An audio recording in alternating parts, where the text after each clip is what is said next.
What else we got here? Okay, this is Choco Moco SFR. Choco Moco SFR. I have no idea what that means or how to say it.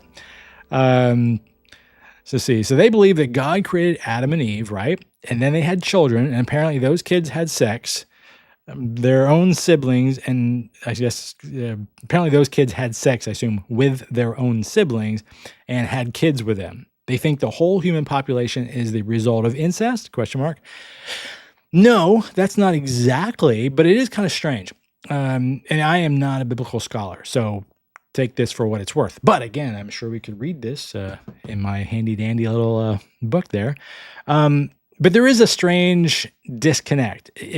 Everybody that has a casual understanding of Christianity knows that there was Adam and Eve, and they had children. They had Cain and Abel. It's kind of where it stops in terms of people's general understanding. I know there's another child, right? But that's where they kind of stop. And then those sons grew up and got married. Okay. God created two people in the Garden of Eden.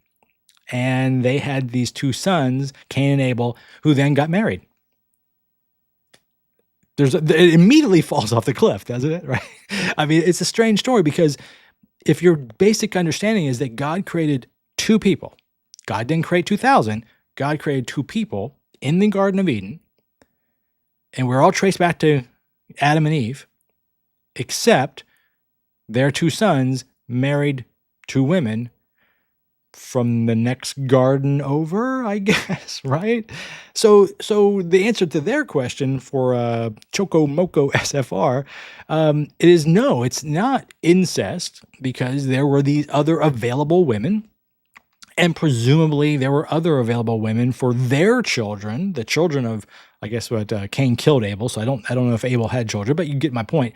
As it starts to branch out, I'm assuming that those children of these various arrangements and marriages found other spouses, and they had children, and it kind of to branch out. It's like Amway in some sort of pyramid scheme, but it doesn't really make any sense. So either the Adam and Eve story, again, as we all generally understand it, that there were these two people and everything spawns from these two people, either that's not true and there was just a handful of people spread out around the world, right? Or we have no idea where these two women came from that married the brothers, and then we have a big flaw. Surprise, surprise, there's a big flaw in the Bible or some sort of large contradiction. I don't know. Again, I'm not a biblical scholar. I don't pretend to be. I don't claim to be. I do not want to be. So if you've got the actual logic, not some sort of crazy preacher man, let me tell you and talk around it in big wide circles. That's a pretty obvious question. Either the only two people on earth were Adam and Eve and we all trace back to them, boom, or God actually made lots of people and the only people we happen to talk about are Adam and Eve.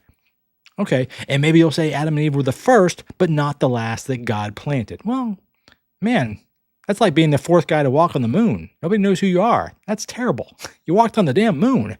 If you're the fourth person that God made, man, I mean, yeah, really?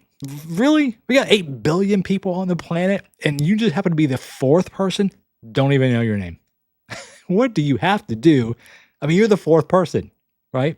Don't know their name. So I find that a very strange story to me. I mean, I find a lot of these stories very strange, but that's always been a little suspicious of that story. Let's move on. Hey, I really hope you enjoyed today's show. Before you go, make sure you like and subscribe to the show and tell a friend. It really helps us grow. If you'd like more great content from us, be sure to check us out right here on YouTube. You can also find us wherever you get your podcasts and check out our blog at atheistville.com. Until we talk again, remember reason and compassion go a very long way.